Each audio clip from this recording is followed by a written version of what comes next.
நம் நட்பு வட்டத்தில் இருப்பவர்கள் அநேகர் நாம் என்ன செய்தாலும் ஆதரிப்பார்கள், கைத்தட்டுவார்கள், ஊக்கப்படுத்துவார்கள், ரொம்ப நன்றாக செய்கிறாய் என்பார்கள். ஆனால் தொழில் முனைவோருக்கு கொஞ்சம் பெருமதியான விஷயத்தை செய்கிற ஒருவர் தேவை. உங்கள் எண்ணங்களை நிறுத்த பார்க்கிற ஒருவர், சங்கடமான கேள்விகளை கேட்கும் ஒருவர், நீ செய்கிறது தப்பு என்று எந்தவித தயக்கமும் இன்றி முகத்துக்கு நேராக சொல்லக்கூடிய ஒருவர் தேவை. உங்களை கீழே தள்ளுவதற்காக அல்ல, உங்கள் கால்களை தரையில் நிற்கும்படி செய்வதற்காக.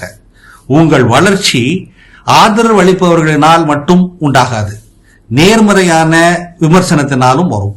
கேள்வி கேட்பதற்கு ஒருபொழுதும் தயங்காத ஒருவர், சவாலான கேள்விகளை கேட்டு சிந்தனையை தூண்டும் ஒருவர், எல்லாவற்றுக்கும் மேலாக எப்பொழுதும் நம் நோக்கம் இது, இலக்குகள் இவை என்று கூறியவற்றை நினைவுபடுத்தும் ஒருவர். உலகத்தில் பலர் நீங்கள் கேட்க விரும்புகிறவற்றை கூறுவார்கள், ஆனால் நீங்கள் கேட்க வேண்டியவற்றை கூறும் ஒருவரை தான் நீங்கள் தேடி கண்டுபிடிக்க வேண்டும். அவர் அரிதானவர், ஆனால் உண்மையிலேயே பெருமதி மிக்கவர். ஆதரவு அளிப்பவர்கள், அதாவது சப்போர்ட்டர்ஸ் குறித்து மரியா சுபிராஜன் இப்படி கூறுகிறார். இது போன்ற சிந்தனைகளை தவறவிடாதிருக்க தமிழ் பூமர் அபிஷியல் சேனலை சப்ஸ்கிரைப் செய்யுங்கள்.